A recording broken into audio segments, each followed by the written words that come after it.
Siya ay naisummon bilang ang pinakamahinang bayani. Kaya, siya ay inabandona ng kaharian, ngunit natuklasan niya na siya talaga ang may pinakamalakas na cheat skill. Nagsisimula ang kwento nang makita natin ang ilang demi-human na sinabihan na magtrabaho ng mas mabilis. Ngunit, pinasalamatan sila ng isang mangangalakal na nagngangalang Banazzo sa kanilang trabaho at nag-alok sa kanila ng pera upang magkaroon sila ng masarap na pagkain. Ngunit sinubukan ng manggagawa na tumanggi, na nagpapaalala sa kanya na sila ay mga demi-human, ngunit sa palagay niya ay wala itong pagkakaiba. Kaya, nagpapasalamat sila sa kanyang kabaitan. Nakikita siya ng ibang mga mangangalakal na kakaiba sa pagbibigay ng pera sa mga demi-humans, at nagtataka siya kung bakit labis silang nagmamalasakit sa lahi. Naiintindihan siya ng kanyang assistant na si Queen, ngunit sinabi sa kanya na kakaunti ang mga taong nag-iisip na tulad niya. Ngunit bigla siyang nakaramdam ng kung ano, at nagsimulang lumiwanag ang kanyang katawan. Bigla siyang nawala, at na-teleport siya sa ibang mundo, habang ang iba ay nagkokomento na matagumpay ang pagpapatawag sa bayani. Ngunit nagtataka si Banazzo kung ano ang nangyayari, iniisip na may pagkakamali dahil mangangalakal lamang siya. Ipinaliwanag ng Cardinal na nagpapatawag sila ng mga potensyal na bayani upang tumulong sa labanan laban sa Dark Army at nagdadala sila ng isang globo upang subukan ang kanyang mga kakayahan habang ipinaliwanag ng Cardinal na ang mga kandidato ay tumatanggap ng mga divine na kakayahan na hindi makukuha sa pamamagitan ng pagsasanay. Inilagay niya ang kanyang kamay sa orb at nagsimula itong lumiwanag, ngunit natuklasan nila na mayroon siyang mga estatistika ng isang ordinaryong tao, iniisip na ang kanilang pagpapatawag ay maaaring nabigo. Ipinaliwanag niya na hindi siya isang bayani at hiniling sa kanila na ibalik siya sa kanyang mundo. Ngunit ang isa pang kandidato ay nakakaakit ng atensyon ng lahat dahil ang kanyang mga estatistika ay maxed out. Kaya, pumunta ang lahat para kausapin siya at iniwan si Banazzo. Ang hari ay humanga sa kandidato at hinirang siya bilang kanilang bagong bayani. Habang nagtataka si Banazzo kung bakit walang nakikinig sa kanya, nakita nating sumakay siya sa isang karwahe nang maalala niya ang pakikipagtagpo niya sa hari na nagsabi sa kanya na sarado ang gate na ginamit niya, kaya siya ay natigil sa mundong ito. Inamin nila na ito ay dahil sa kanilang pagkakamali, kaya't hahayaan nila siyang manirahan sa kagubatan sa Hilaga, ngunit hindi siya pinapayagang sabihin sa iba ang tungkol sa pagkakamaling ito. Habang papunta sila sa kagubatan, sinubukan ni Banazzo na kausapin ang demi-human na nagmamaneho ng karwahe, tinanong siya kung siya ay isang alipin ng hari, ngunit ipinaliwanag niya na walang ganoong bagay sa mundong ito, na nagsasabing walang pagkakaiba sa pagitan ng mga tao at demi-humans. Nagtanong si Banazzo tungkol sa lugar na kanilang pupuntahan, ngunit isinara niya ang bintana at nagpatuloy sila sa paglalakbay. Pagkatapos ng 20 araw, nakarating sila sa kagubatan. At binigyan ng butiki si Banazzo ng isang magical bag, na nagsasabing ito ay regalo mula sa hari, at dapat itong naglalaman ng lahat ng kailangan niya upang mabuhay sa loob ng ilang araw. Ngunit pinayuhan siya ng butiki na huwag manatili doon dahil may mga sabi-sabi na ang Dark Army ay nagkakampo sa kagubatan. Nagpaalam si Banazzo sa butiki at tiningnan niya ang kanyang bag, bumunot ng espada, ngunit napagtanto niya na walang espesyal tungkol dito. 3 slime ang biglang lumitaw mula sa kagubatan at inatake siya ng mga ito. Kaya, tinapos niya ang mga ito, ngunit napansin niyang nabali na ang kanyang espada. Biglang ipinakita sa kanya ng system na nag-level up siya at lahat ng stats niya ay pinalitan ng infinity symbol, pero hindi pa ito nakikita ni Banazzo noon, kaya nagtataka siya kung ano ang ibig sabihin nito. Napagtanto niya na natanggap niya ang kakayahang makipag-usap sa system, kaya isinaaktibo niya ito at naging gabay niya ito, na ipinapakita sa kanya ang mga spells na nakuha niya. Ipinapakita nito sa kanya na ang kanyang bag ay nasa ilalim ng isang monster luring spell. Kaya't napagtanto niya kung bakit lumitaw ang mga slimes pagkatapos niyang gamitin ito at sa tingin niya ay gusto siyang tapusin ng hari. Ang sistema ay namamahala upang alisin ang spell at siya ay nagpasya na maghanap ng isang lugar upang manatili. Ngunit binabalaan siya ng sistema na ang kagubatan ay kontaminado ng malicium, ang sangkap na pinalalabas ng mga demonyo na nakakapinsala sa mga tao. Nagbibigay ito sa kanya ng opsyon na linisin ang kagubatan gamit ang 3 bahagi ng kanyang mana. Kaya't sumang-ayon siya dito at biglang lumitaw ang isang malaking magic circle habang nagsisimulang linisin ang kagubatan. Nagtataka si Banazzo kung ano ang nagbago at ipinaalam sa kanya ng sistema na siya ay nag-level up ng maraming beses. Samantala, pinagalitan ng prinsesa ang hari dahil sa hindi pagtrato kay Banazzo ng maayos, ipinaalala sa kanya ang tungkol sa mga alingaw ng Dark Army na may kampo malapit sa kagubatan. Ngunit wala siyang pakialam kay Bannaza dahil hindi siya maaaring maging bayani nila.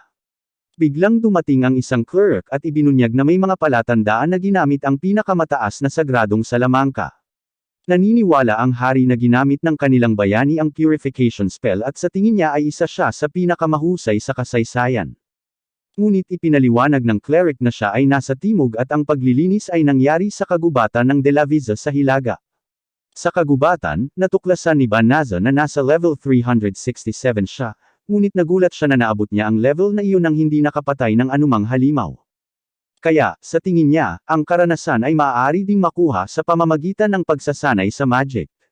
Nagtataka siya kung bakit hindi nagbago ang kakaibang simbolo at hinihiling sa system na ipakita ang kanyang mana, ngunit ganap itong naibalik sa loob ng ilang segundo, kaya sa tingin niya ay mababa lang talaga ito.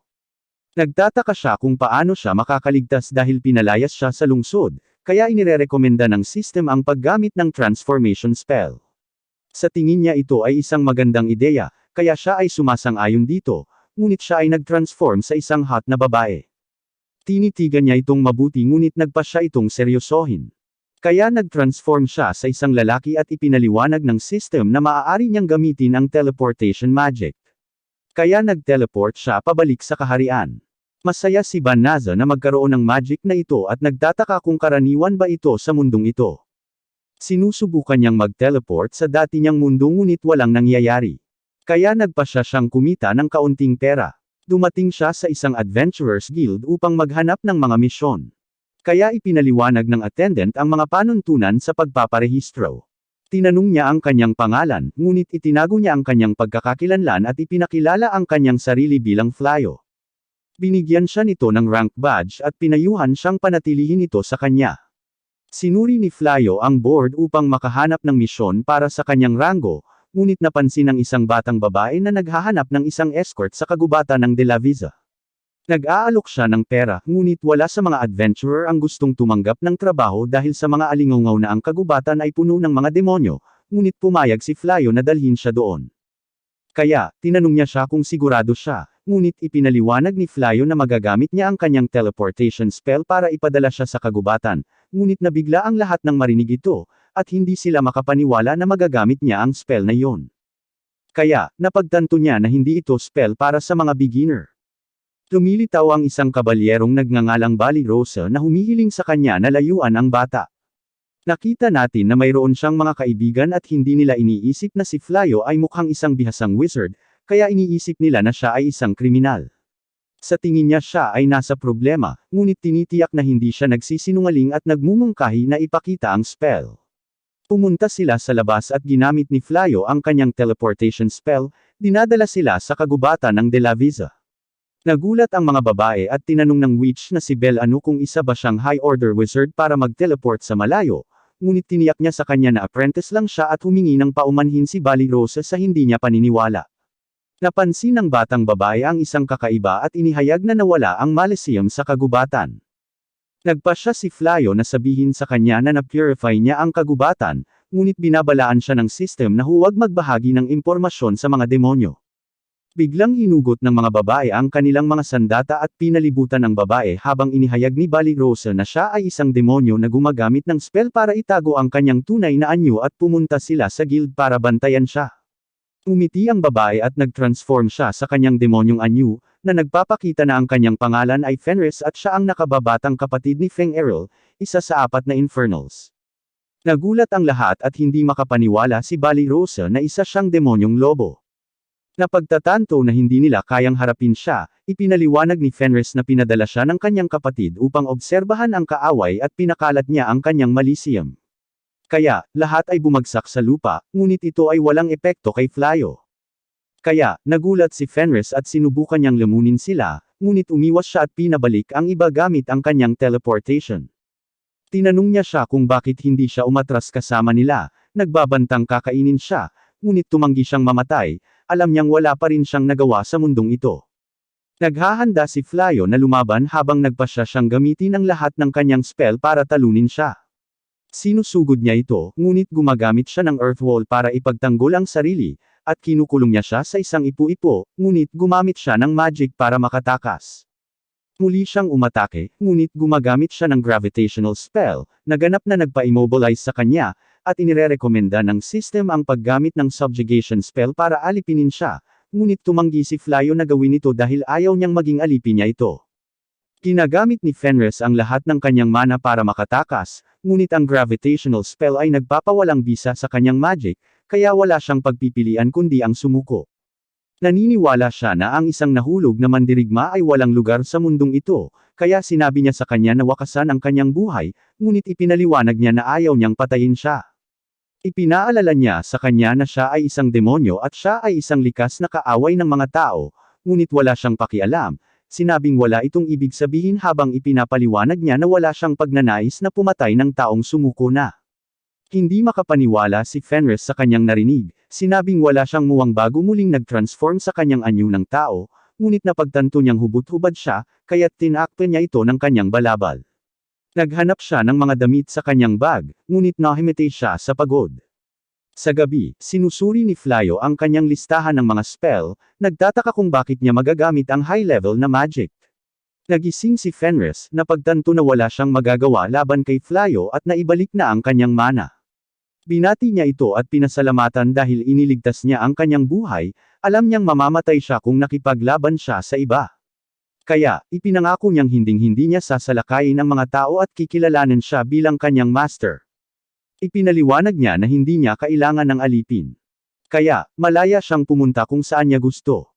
Ngunit iginiit niya, sinusubukang kumbansihin siya na tanggapin siya, ngunit sinabi pa rin niya na hindi, kaya nagbanta siya na kitilin ang kanyang sariling buhay.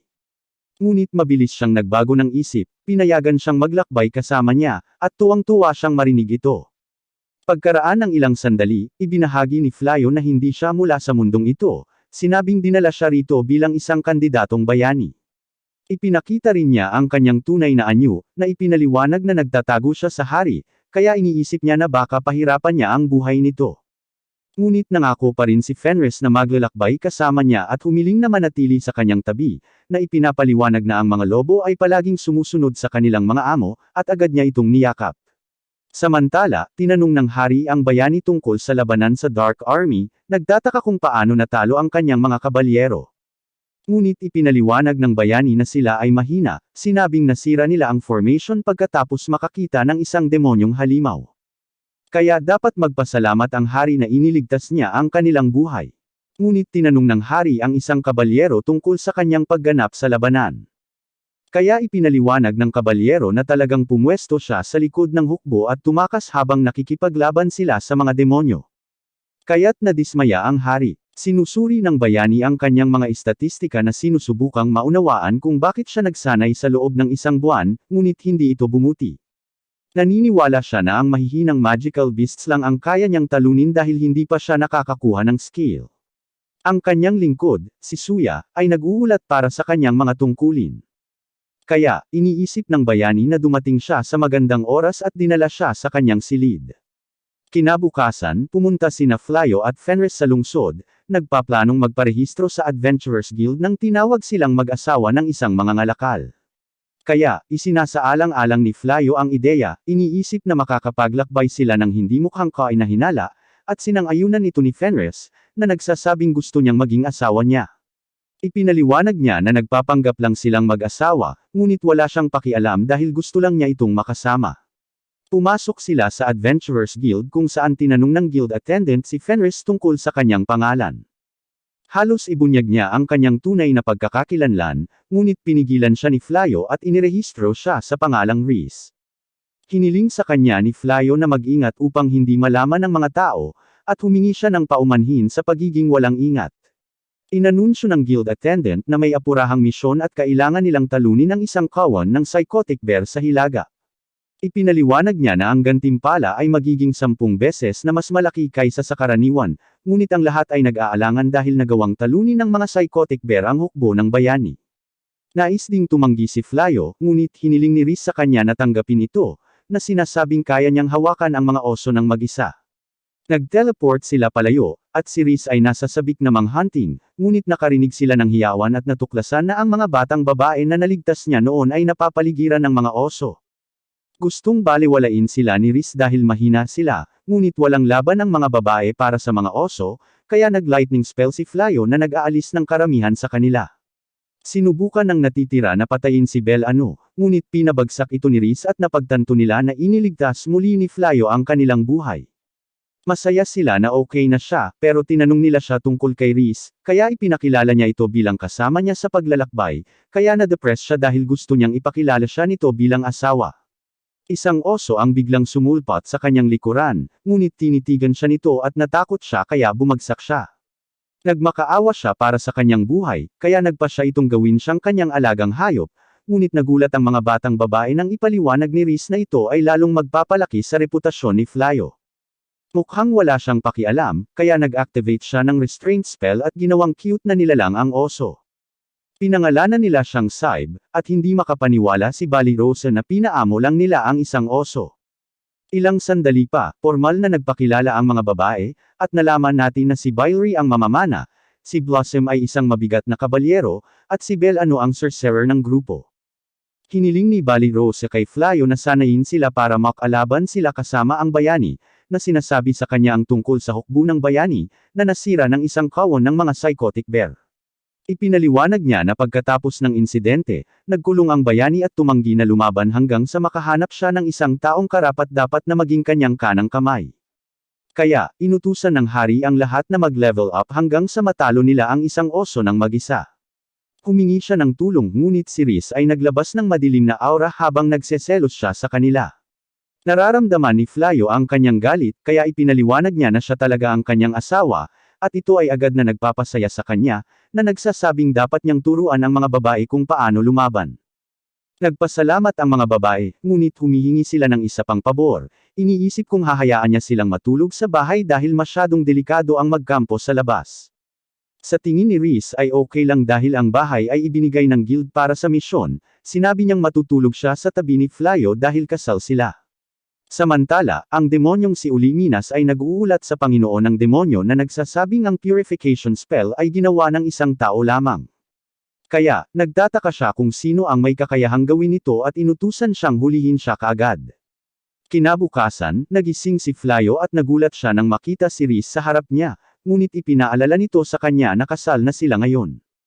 Naalala niya na noong nakaraang gabi ay handa si Riz na gawing formal ang kanilang kasal at italaga ang katawan nito sa kanya, ngunit tinanggihan niya ito, iniisip na ito ay masyadong maaga para sa kanila na gawin ito. Kaya, nagpasya siyang matulog sa hallway, ngunit binalaan siya ni Riz na maaaring maghinala ang iba sa kanilang relasyon. Gusto siyang tulungan ni Riz na magpalit ng damit, ngunit biglang pumasok si Balirosa sa silid upang ipaalala sa kanya ang pagsasanay, iniisip na nakakaabala siya sa kanila, kaya agad siyang umalis. Sinimulan nila ang pagsasanay sa pamamagitan ng pagharap sa isang higanteng baboy ramo, ngunit si Balirosa ay nagsimulang tumakbo palayo at si Blossom ay umatake, ngunit siya ay hindi tumama, kaya pinuprotektahan siya ni Bel-Ano gamit ang isang barrier. Naglunsad si Bylry ng isang arrow, ngunit wala itong nagawa, at nagsimulang makaramdam ng sakit si Bel-Ano pagkatapos gumamit ng labis na mana. Sinimulan silang habulin ng higanteng baboy ramo, at napagtanto ni Flyo na malayo pa ang kanilang lalakbayin. Pagkatapos ng pagsasanay, pumunta sila sa kanilang bagong tahanan, at pinasalamatan ng mga babae si Flyo sa pagpayag sa kanila na manatili. Ipinaliwanag niya na nabili niya ang bahay sa isang diskwento pagkatapos talunin ang mga psychotic bear. Dumating si Riz at sinabi sa kanila na handa na ang pagkain, ngunit laking gulat ni Flyo nang makita ang hilaw na karne. Inihanda niya ito bilang pagdiriwang para sa bagong bahay, ngunit ipinaliwanag niya na mas gusto ng mga tao ang lutong karne. Kaya, nagpasya sila ni Balirosa na ihanda ang pagkain, at natarante si Riz, ngunit sa tingin ni Saib ay masarap ang karne. Nagpapasalamat ang grupo kay Flyo sa paghahanda ng pagkain, ngunit ipinaliwanag niya na may tulong siya mula kay Balirosa, kaya namumula siya, iniisip na mas magaling siya sa kusina kaysa sa paggamit ng espada. Napagtanto nila na masarap ito, ngunit hindi pa rin makapaniwala si Riz na masarap ang pagkain ito. Ipinaliwanag ni Flyo na siya ang gumawa ng salad, kaya nagpasya siyang subukan ito bilang kanyang asawa at nadiskubre nitong may masarap na lasa. Iminumungkahi niyang subukan ang karne at hindi makapaniwala si Riz kung gaano ito malutong at makatas at nagtataka kung gaano kasarap ang inihaw na karne, habang nagpapasalamat si Flayo kay Balirosa sa pagluluto ng karne para sa kanya. Pumunta sila sa guild para ibenta ang mga higanteng baboy ramo at napansin ni Flayo na lahat ay nakatingin sa kanila na nagtataka kung nasobrahan niya ito. Humingi ng pahintulot si Reese na mag-isa sa lungsod habang hinihintay niyang masuri ang kanilang mga paninda. Tinanong niya ito kung kailangan niya ng tulong, ngunit ipinaliwanag niya na hindi niya kailangan, na nagsasabing kailangan lang niyang harapin ang mga personal na bagay. Ang pinuno ng guild, si Leolith, ay humiling na kausapin si Flayo sa kanyang opisina, habang si Reese ay nananatili at tumitingin sa poster ng pagluluto. Inihayag ni Leolith na ang kanyang katanyagan ay kumalat sa buong lungsod. Napagtanto ni Flayo na talagang samobra na siya. Ipinaliwanag ni Leolith na nakatanggap siya ng kahilingan mula sa hari na kunin siya bilang isang kabalyero at magtrabaho sa ilalim ng bayani na nagtitipon ng makapangyarihang mga individual upang labanan ang kadiliman. Inamin niya na bilang may-ari ng guild, ayaw niyang makitang umalis si Flayo, ngunit sa tingin niya ay mahalaga siya sa pagliligtas sa mundo. Saglit niyang naisip si Reese na pagtantong wala siyang dahilan para makipaglaban dahil sa ibang mundo siya nanggaling, kaya tinanggihan niya ang alok. Umalis siya sa guild, ngunit nakita niya si Reese sa Kaayla Hilakbot na anyo, kaya sa tingin niya ay gawa ito ng isang magical beast. Ngunit ngumiti lang si Reese sa kanya, napagtanto na ang pagluluto ay mas mahirap kaysa sa inaakala niya. Nalaman natin na kumukuha siya ng kurso sa pagluluto upang mapabilib siya, ngunit hindi naging maganda ang unang araw dahil ginulo niya ang lahat ng mga recipe at pinasabog ang kusina, ngunit determinado siyang makuha ang kanyang pagmamahal sa pamamagitan ng pagluluto. Samantala, nalaman ng bayani ang tungkol kay Flayo at Reese, habang ipinaliwanag ni Suya na nangangaso sila ng mga magical beast. Kaya, hiniling ng bayani na dalhin sila sa kanya. Dumating ang isang royal messenger para kay Flayo, ngunit tinanggihan niya ang panukala mula sa kastilyo, at naiinis si Reese sa kanilang pagtsatsaga. Nagpapasalamat si Flayo kay Blossom sa pag-aalaga sa hardin, at ipinagpatuloy nila ang kanilang pang-araw-araw na pagsasanay. Naisip ni Reese na dapat barilin ni Bylri ang mga ibon na may tatlong mata sa halip na mga target na kahoy, ngunit nag-aalangan siya dahil ayaw niyang pumatay ng isang cute na ibon. Binigyan ni Flayo si Bel-Ano ng magic ring para palakasin ang kanyang magical powers. Kaya, nagulat siya sa regalo at sinubukang ilagay ito sa kanyang singsing na daliri, ngunit lumitaw si Reese nang wala saan at pinagbantaan siyang papatayin kung gagawin niya yon. Si Balirosa ay inatake ng isang higanteng insekto at sumigaw para sa tulong ni Flayo, ngunit pinigilan ito ni Reese sa kalagitnaan at sinabihan si Balirosa na ihinto ang pagpapanggap na walang magawa upang makuha ang atensyon ni Flayo. Naghahanda si Reese ng pagkain para sa lahat, at hindi sila makapaniwalang napakasarap nito. Inamin niya na kumukuha siya ng mga klase sa pagluluto, ngunit hindi niya akalain na magiging napakasaya nito. Kaya naman, naghahain siya ng curry kay Flayo at natutuwa siya na gusto niya ito habang naaalala niya ang binanggit ng kanyang guru na ang malakas na pampalasa ay nagpapakita ng tindi ng kanyang pagmamahal. Nag-e-enjoy sila sa pagkain, ngunit tinitiktikan sila ni Uliminas at hindi siya makapaniwala na may kasama si Fenris, pero biglang sumulpot si Fenris sa likod niya at dinala niya si Uliminas kay Flayo na sinalubong siya ng mainit na tsaa. Pinagmamasdan ni Uliminas ang gawin ni Reese at hindi makapaniwala na ang makapangyarihang Fenris ay kinokontrol ng isang ordinaryong tao. Ipinaliwanag ni Reese na kasal na siya sa kanya, ngunit hindi makapaniwala si Uliminas at sinubukan niyang sukatin ang kapangyarihan ni Flayo gamit ang kanyang pagtatasa, ngunit napagtanto niyang hindi niya mabasa ang kanyang mga istatistika. Sinabi niya na hindi pa ito nangyari noon, at nalaman natin na kahit ang demonyong Panginoon ay hindi maaaring itago ang kanyang mga istatistika mula sa kanya. Tinanong niya si Flayo tungkol sa kagubatan dahil wala siyang nakitang magical beast, ngunit ipinaliwanag niya na gumamit siya ng purification spell. Kaya, napagtanto niyang siya ang hinahanap niya. Inihayag niya na dahil sa spell na ito, ang kapatid ni Reese ay pinatay kasama ang kanyang mga tauhan. Ngunit hindi makapaniwala si Flayo na siya ang may pananagutan sa pagkamatay ng kapatid ni Reese. Ngunit alam na ito ni Reese na sinasabing si Flayo ay isa sa iilang tao na may kakayahang gumamit ng purification magic.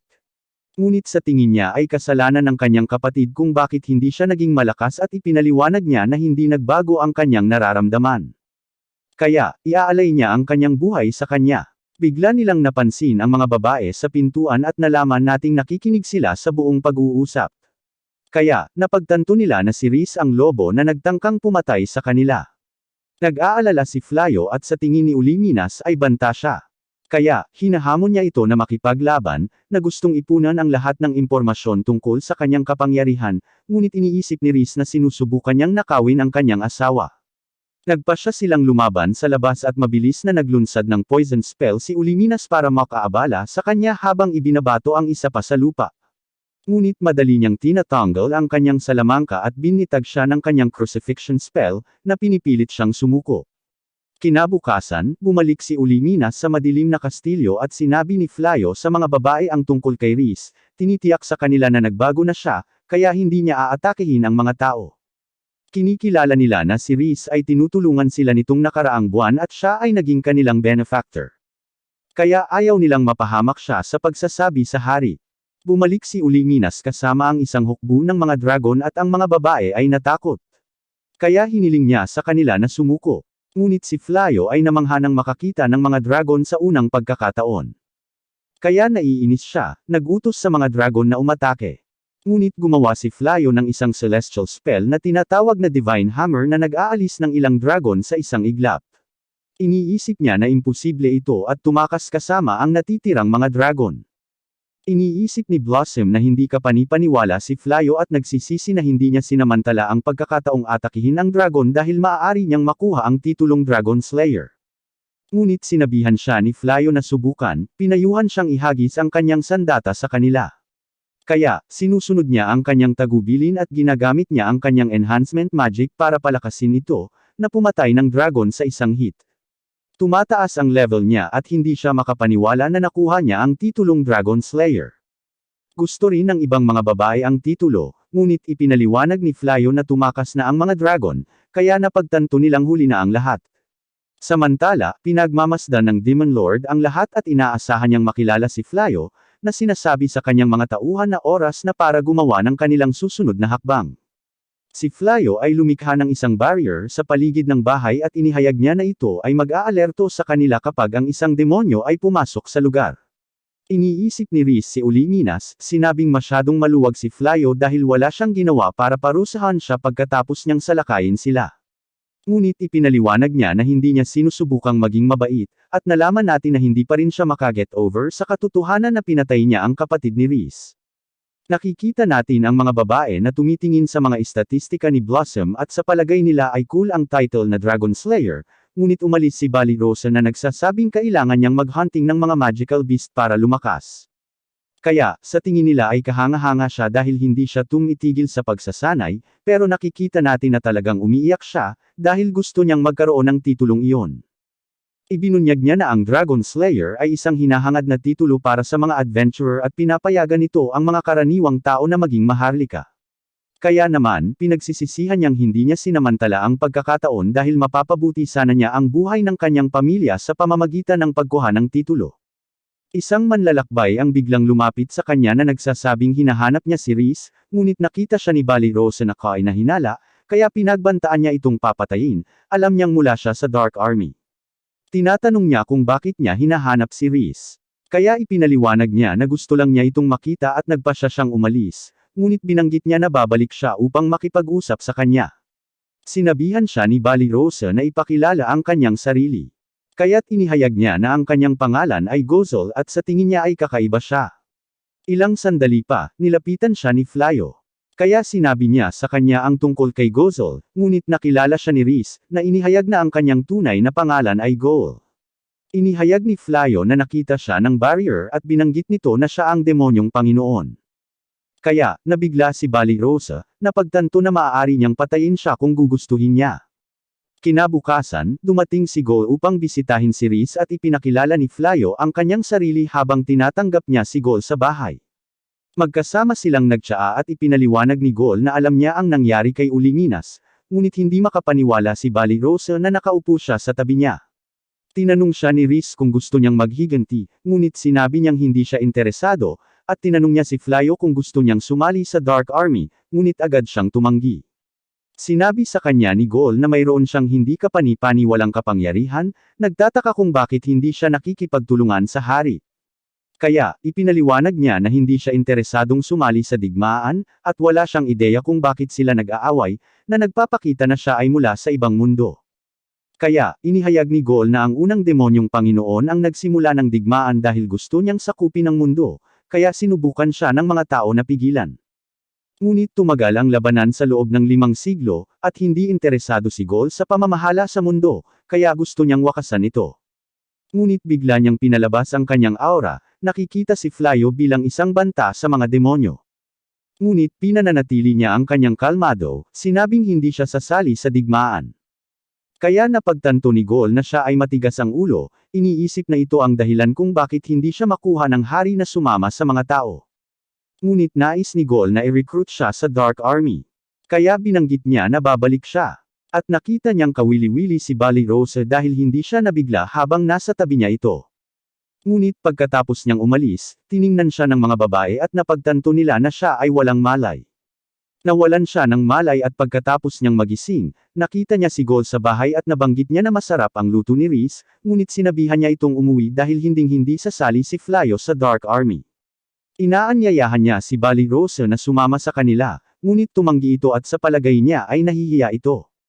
Sinubukan ni Bali Rose na iwasan si Gol, ngunit sinabi niya sa kanya na gusto niyang makipag-usap sa kanya, kaya tumakas siya, sinabing kailangan niyang magsanay. Patuloy na binibisita ni Gol ang bahay, at nakita siya ng isang kabalyero. Kaya't iniulat niya ito sa hari, na sa tingin na si Flyo ay sumapi na sa Dark Army. Kaya siya ay nabalisa, iniisip na si Flyo ay kailangang alisin. Ngunit pinayuhan siya ng prinsesa na mag-isip muli dahil hindi sila sigurado kung nakikipagtulungan si Flyo sa Panginoon ng demonyo.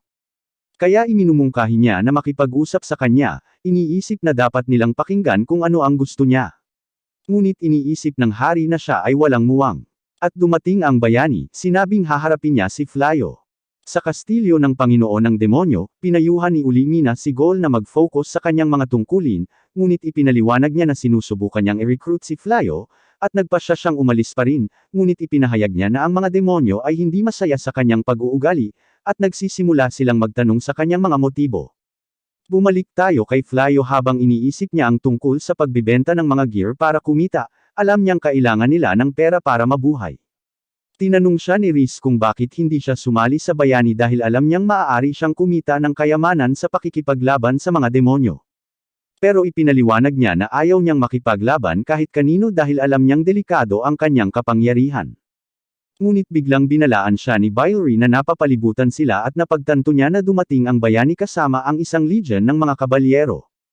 Inakusahan niya si Flyo na nakikipagtulungan sa Dark Army at nagbanta siyang papatayin si Flyo kapag tumanggi siyang lumaban para sa kaharian.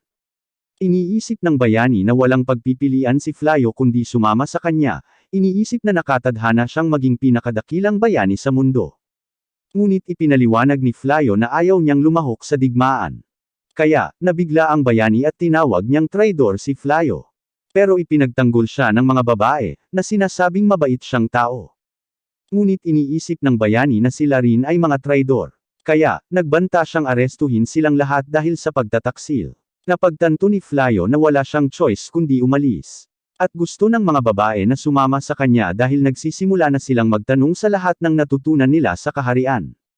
Sa tingin nila ay kasuklam-suklam ang bayani dahil nagbabanta siyang papatayin ang mga inosenteng tao at napagtanto nilang hindi masama ang mga demonyo, kaya hindi sila interesadong sumali sa digmaan. Inagamit ni Flyo ang kanyang teleportation spell, na nagdulot ng isang napakalaking circle na lumitaw, at ang bayani ay hindi makapaniwala na si Flyo ay gumagamit ng magic na hindi niya nagagamit. Isang haligi ng liwanag ang pumapalibot sa kanila habang si Flyo ay nag-teleport palayo kasama ang kanyang mga kaibigan, at ang mga kabalyero ay hindi makapaniwala na nadala niya ang bahay at mga bukid kasama niya. Pero biglang dumating si Gol. Napagtatanto na wala na ang bahay, at sinisisi niya ang mga tao, iniisip na pinatay nila si Flyo, kaya nagalit siya, nagbanta na papatayin ang lahat. Inutusan niya ang Dark Army na salakayin ang kaharian. At si Uliminas ay nasa sabik, na inutusan ang mga demonyo na maghanda para sa labanan.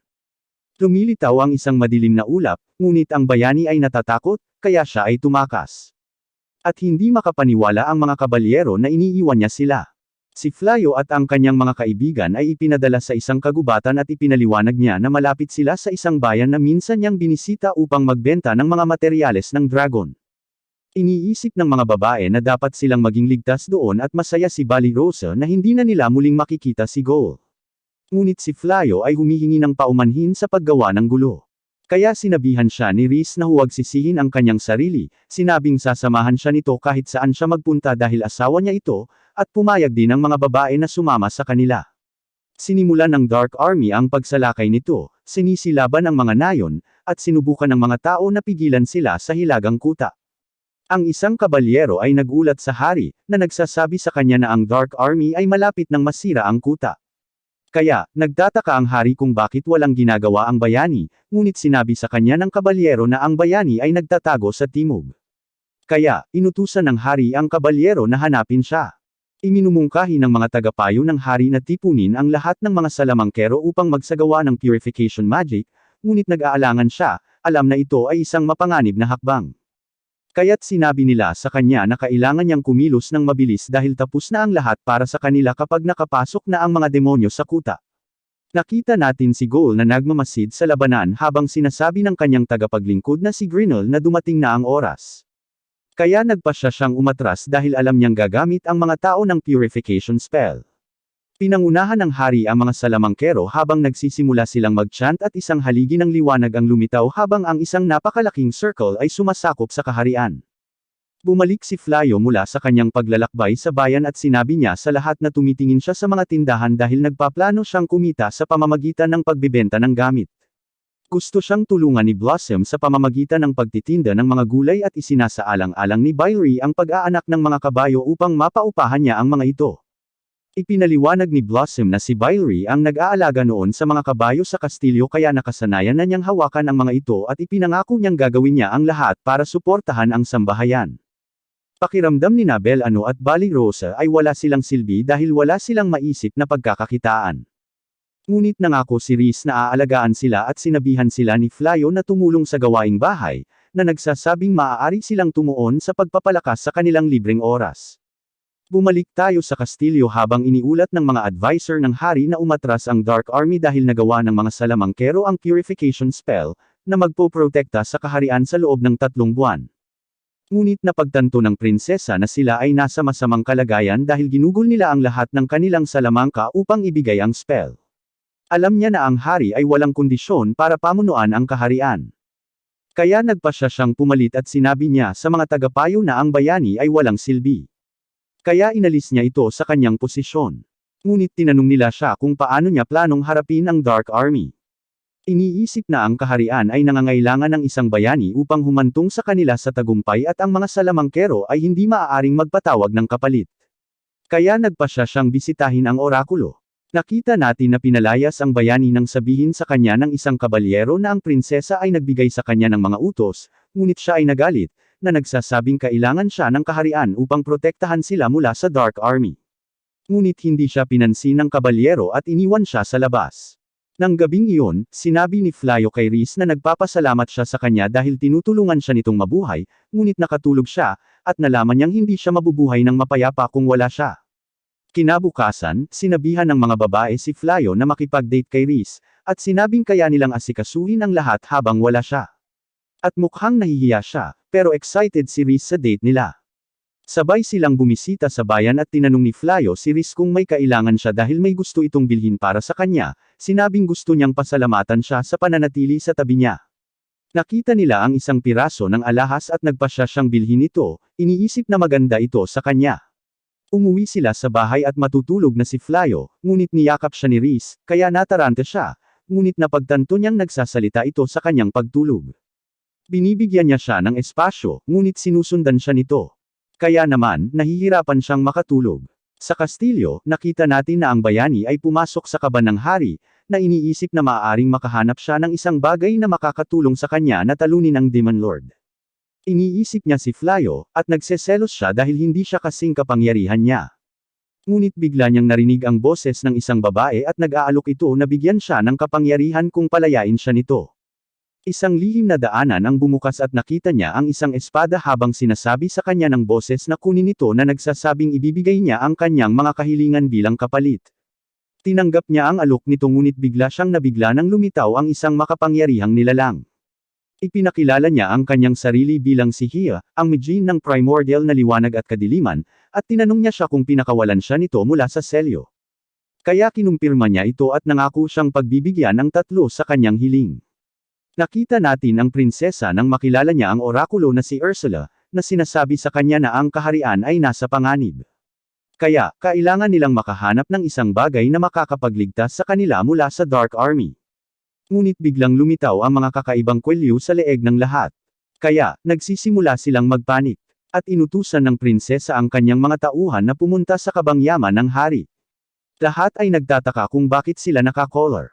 Kaya, ipinaliwanag ni Ursula na sila ay napili bilang mga sakripisyo, na nagsasabing pupugutan sila ng ulo ng Mijin pagkatapos niyang ibigay ang isang kahilingan. Ibinunyag ng prinsesa na minsang tinawag ang Mijin upang paksain ang Demon Lord, ngunit hindi mabilang na buhay ang kanyang binawian bilang kapalit. Kaya, nagpasya silang isil siya. Ngunit alam ng prinsesa na may nagsira ng selyo, iniisip na sila ay mamamatay pagkatapos ibigay ng Mijin ang hiling. Kaya, hiniling niya kay Ursula na maghanap ng solusyon. Sinimulan niya ang kanyang pagbabasa at sinabi niya sa prinsesa na hanapin ang tunay na bayani, sinabi na siya ay ipinatawag na. At mahahanap nila siya sa pamamagitan ng paghahanap sa kanlurang bahagi ng kaharian. Kaya, alam nilang si Flayo ang tinutukoy niya, at sinabihan ng isang tagapayo ang prinsesa na irali ang kanyang mga sundalo upang hanapin ang lugar. Ngunit alam niya na kailangan ng kaharian ang mga sundalo para protektahan sila. Kaya, nagpasya siyang hanapin siya mismo. Binisita ni Flayo ang isang mangangalakal na nag-inspeksyon sa kalasag na dala niya, iniisip na ito ay kamangha-mangha dahil ginawa ito gamit ang kaliskis ng dragon. Binanggit ng mangangalakal na may nagdala ng karne ng dragon sa bayan, at kinumpirma ni Flayo na ginawa niya ito, na sinasabing mayroon siyang akses sa mga produktong may mataas na kalidad. Kaya't pumayag ang mangangalakal na bilhin ang kanyang kalasag at ipinaliwanag niya na mayroon siyang iba pang mga bagay na ibinibenta na nagsasabing bagong lipat siya sa bayan. Kaya't naghahanap siya ng mga kasosyo sa negosyo at inaasahan ng merchant na makatrabaho siya. Pinagmamasdan siya ni Bali Rosa at humanga siya dahil marunong itong magnegosyo. Alam ni Reese na dati siyang merchant, iniisip na isa siyang malaking player bago siya ipinadala sa mundo nila. Inamin ni Bali Rosa na gusto niya ito pero binawi niya yon dahil ayaw niyang magalit sa kanya si Reese. Kaya sabi niya hahanap na lang siya ng katulad niya. Iniisip ni Reese na si Goal ay isang mahusay na manliligaw, na nagsasabing gusto niya siya, ngunit natatakot pa rin siya sa kanya dahil alam niyang siya ang Demon Lord. Sumama sa kanila si Flayo, sinabing na ibenta niya ang kalasag sa magandang presyo, at nagpapasalamat siya kay Bali Rosa sa pagsasabi sa kanya tungkol sa tindahan. Nagpasya silang umuwi, at alam ni Reese na magiging abala si Flayo, ngunit sinabi niya sa kanya na gusto niyang gumugol ng mas maraming oras sa kanya tuwing libre siya.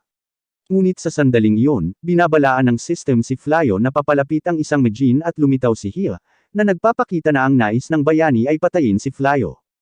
Kaya inaatake niya siya habang ang sistema ay nagtatanggol sa kanya ng isang barrier. Ngunit nakaharang si Reese at nasugatan siya. Gumawa si Hia ng maraming pagsabog, ngunit pinuprotektahan siya ng barrier ni Flayo at napagtanto niya na hindi gagana sa kanya ang karaniwang magic, kaya naghahanda siyang gumawa ng advanced spell. Sinusubukan niyang pagalingin si Reese, ngunit sinabi ng system sa kanya na masyadong malala ang pinsala, kaya hindi gagana sa kanya ang healing magic, at nag-aalala siya. Iniisip na maaari siyang mawala sa kanya, gumamit siya ng isang malakas na spell, na lumilikha ng isang napakalaking pagsabog, ngunit hindi pa rin ito makalampas sa barrier ni Flayo. Naalala niya ang mga sandali na kasama niya si Reese, at nalaman natin na gusto niya lagi itong protektahan dahil hindi niya maisip na mabubuhay nang wala siya. Kaya siya ay nagalit at sinabi niya kay Hia na hinding-hindi niya ito mapapatawad habang sinasabi sa kanya ng sistema na natutunan niya ang kanyang mga kakayahan. Nagcast siya ng time reversal spell na nagpapahintulot sa kanya na iligtas si Reese at si Hia ay nagtataka kung paano niya ito nagagamit, iniisip na ang mga tao ay dapat na mahina. Ngunit bigla niya itong sinaktan kaya nagalit ito sa pagsasabi sa kanya na nakamit na niya ang rurok ng magic ngunit binasag siya nito sa lupa at sinabihan siyang tumahimik. Sinusubukan niyang lumaban, ngunit sinira niya ang kanyang spell at hindi siya makapaniwala na nangyayari ito. Kaya, sinusuri niya ang kanyang mga istatistika, na pagtatanto na ang kanyang mga kasanayan ay walang katapusan.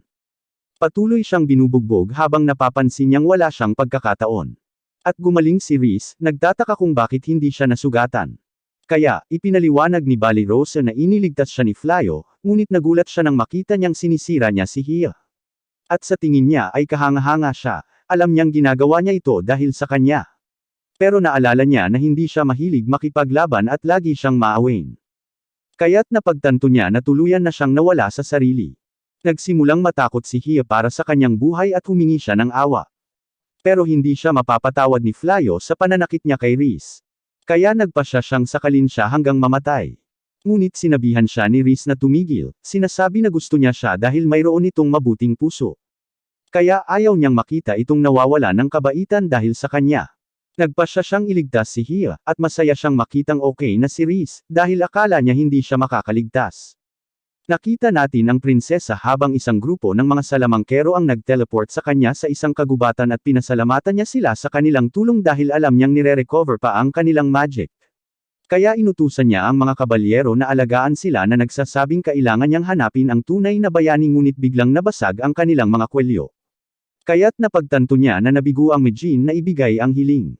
Samantala, nakikita natin ang mga bantay sa kaban ng hari na nag-uutos sa bayani na sumuko. Kaya nagpanik si Suya, iniisip na papatayin sila. Ngunit isang boses ang nagbanggit na ang Mijin ay nabigo at isang madilim na enerhiya ang pumapaligid sa kanya habang binabanggit nito na siya ay gagawa ng isang mainam na alay.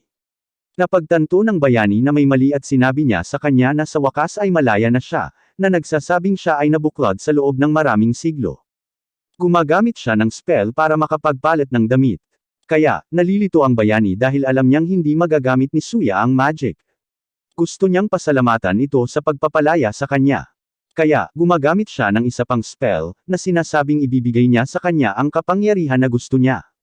Habang ipinakilala niya ang kanyang sarili bilang Damalines. Nag-transform ang bayani sa isang napakalaking halimaw at tinulungan niya itong makatakas, nagpaplanong parusahan ang maharlikang pamilya dahil sa pagsil sa kanya, ngunit nakakita siya ng teleportation circle at napagtanto niya na isang miyembro ng royal family ang umalis sa kastilyo, kaya nagpasya siyang maghanap sa labas. Nagkamalay si Hia, nagtataka kung bakit siya pinagaling ni Flyo, kaya ipinaliwanag niya na pinatawad niya ito dahil nakaligtas si Reese. Tinanong siya ni Bali Rose kung ano ang dapat nilang gawin sa kanya, iniisip na siya ay masyadong mapanganib, at iniisip niya ang tungkol sa pagbubuklod muli sa kanya sa kabangyaman ng hari. Nagtataka siya kung paano niya nalaman na siya ay selyado. Kaya, isiniwalat niya na gumamit siya ng spell para tingnan ang mga alaala niya dahil gusto niyang malaman kung bakit niya inatake ang mga ito. Hindi siya makapaniwala na nagagawa niya ito dahil akala niya ay siya lang ang makakagamit ng spell na yon. Iminumungkahi ni Reese na hayaan siyang sumali sa grupo, iniisip na ang kanyang mga kapangyarihan ay maaaring magsilbi sa kanila ng maayos. Ngunit ipinaalala ni Flyo kay Reese na muntik na siyang patayin ni Hia, ngunit pinatawad niya si Hia, sinisisi ang sarili sa pagiging mahina. Kaya nagpasya si Flyo na tanggapin si Hia sa grupo, na sinasabi sa kanya na maaari siyang sumali sa kanila kung hindi na niya muling sasaktan ang mga tao. Napagtanto niya na hindi siya katulad ng ibang mga taong nakilala niya dahil lahat sila ay makasarili, at gusto niya ito. Kaya, tinatanggap niya ito bilang kanyang master. Inaasahan niyang makita kung ano ang magagawa nito gamit ang kanyang mga kapangyarihan, at naaalala niya ang mga mata nito kapag nagagalit ito, nagtataka kung bakit natutuwa siya kapag naiisip niya yon. Pero nagseselos si Reese, tinatanong siya kung bakit siya namumula. Isinasaalang-alang ni Flyo ang paggamit ng time reversal spell, dahil gusto niyang tulungan ang mga taga-nayon sa pamamagitan ng pag-ando ng pinsala. Ngunit binalaan niya siya na huwag na itong gamitin muli dahil gumagalaw lamang ito ng oras sa loob ng isang partikular na lugar, at posibleng mangyari ang mga hindi inaasahang aksidente kung gagamitin sa buong nayon. Ipinaliwanag niya na ang mga tao ay hindi sapat na malakas upang gamitin ang spell, ngunit si Flyo ay isang exception dahil ang kanyang mga estatistika ay walang katapusan. Idinagdag niya na kaya niyang gumamit ng total acquisition magic, na nagpapahintulot sa kanya na malaman ang mga spelling ng taong umatake sa kanya. Kaya, napagtanto niya na maaari niyang gamitin ang time reversal spell dahil nakuha niya ang kanyang mga kakayahan sa kanilang laban, ngunit sinabihan siya nito na huwag na itong gamitin muli. Kaya, nagpasya siyang gamitin na lang ang restoration spell. Pagkaraan ng araw na iyon, umuwi si Flyo kasama si Hia, na ipinakilala ang kanyang sarili sa lahat, na nagsasabi sa kanila na siya ay titira sa kanila. Ipinaliwanag niya na wala siyang matutuluyan, kaya nagpasya siyang hayaan siyang sumama sa kanila. At sinabi sa kanya ni Bali Rose na handa na ang kanyang silid. Ngunit nabigla si Bylri, iniisip na siya ay masyadong mapanganib na manirahan sa kanila. Nang gabing iyon, nakausap ni Balirosa si Flayo, na nagsabi sa kanya na nalilito siya dahil hindi niya alam kung ano ang gagawin sa kanyang kapangyarihan. Sinabi niya sa kanya na hindi siya kasing lakas nito, ngunit naguguluhan din siya dahil hindi niya alam kung sino ang dapat niyang kalabanan. Ipinaliwanag niya na lahat ng natutunan niya sa kaharian ay kasinungalingan, at pinasalamatan niya ito sa pagtulong sa kanya na matuklasan ang katotohanan. Sinamahan ni Flayo si Riz sa silid, ngunit tila nalulumbay siya, at tinanong niya ito kung babalik ba siya sa kanyang mundo. Iniisip na pinaplano niyang gamitin ang Mujin Magic para iwan siya, ngunit ipinaliwanag niya na hindi siya pupunta kahit saan dahil gusto niya itong makasama, humihiling sa kanya na maging kanyang tunay na asawa. Sinabi niya sa kanya na hindi niya maisip na mabuhay nang wala siya. At inaamin niyang may nararamdaman din siya para sa kanya. Nagsimula silang makipagkwentuhan, ngunit nakita nila si Hia sa silid at ibinunyag niya na pinagmamasdan niya sila sa buong oras, na nagsasabing tungkulin niyang alagaan ang kanyang master. Nagalit si Flayo, sinabi sa kanya na huwag mag-espiya sa kanyang pribadong buhay, ngunit sinabi niya sa kanya na hindi na kailangang itago ang anumang bagay dahil ang pagsasama ay isang natural na pag-uugali.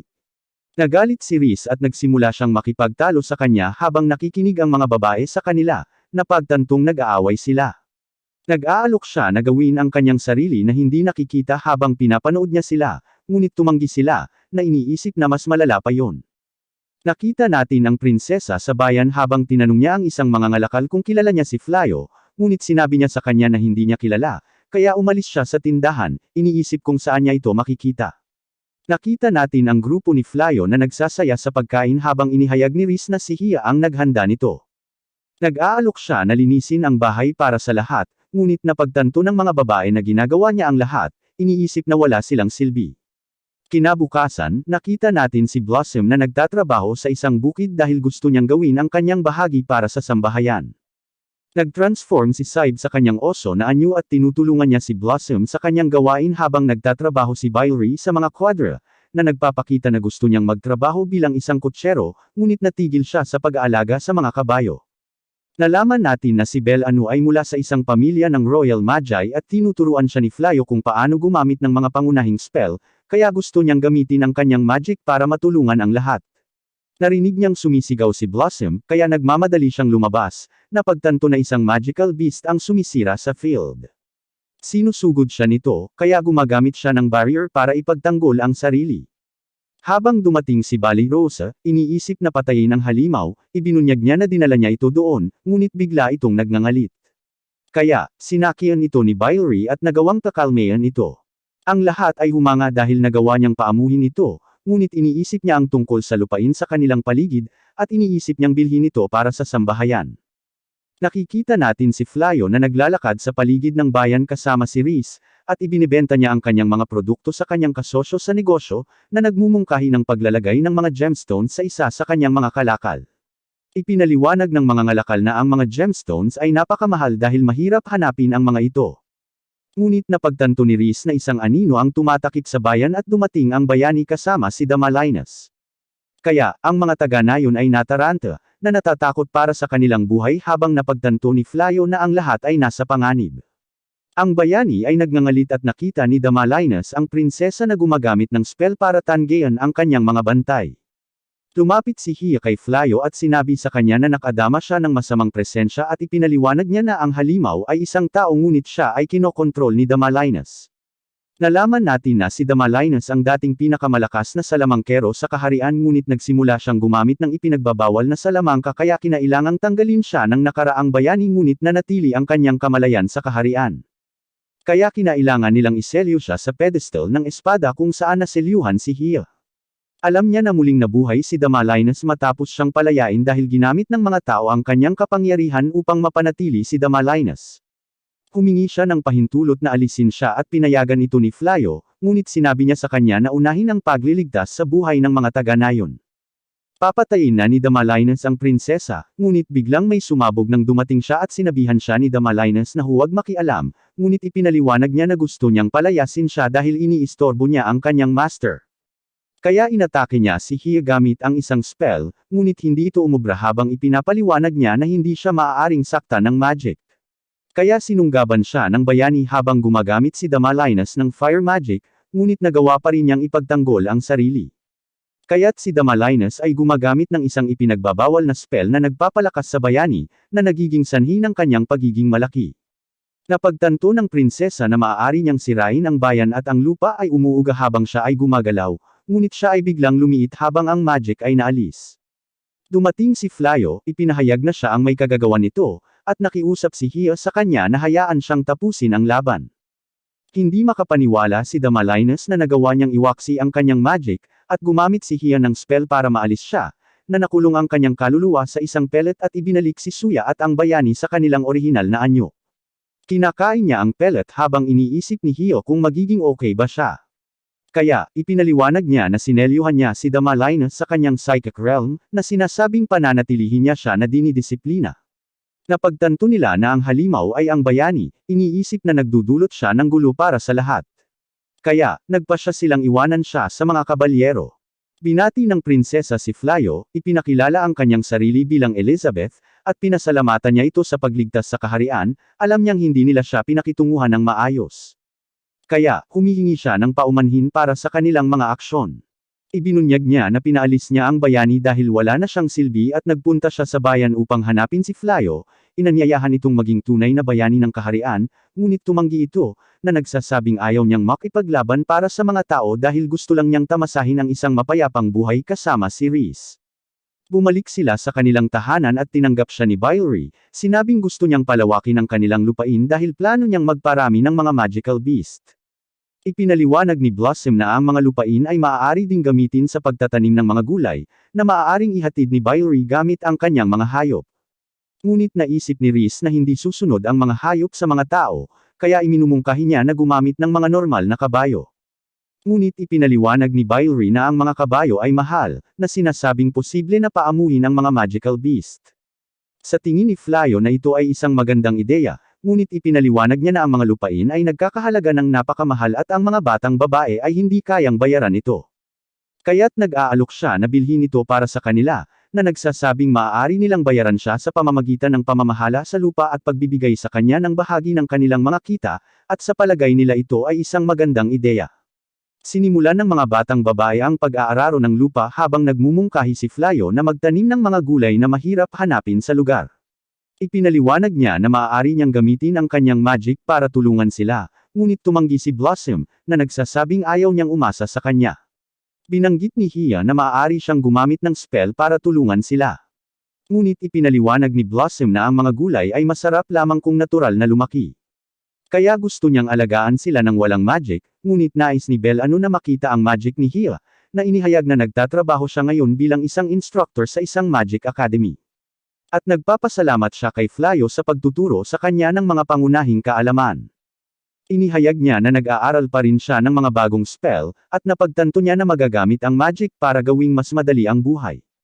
Kaya nakiusap siya kay Blossom na hayaan si Hia na gamitin ang kanyang spell. Iminumungkahi ni Flyo na gumamit ng magic sa isang maliit na bahagi ng bukid upang malaman nila kung nakakaapekto ito sa lasa ng mga gulay at sumang-ayon dito si Blossom. Kaya gumagamit siya ng magic para tumulong sa paglaki ng mga halaman.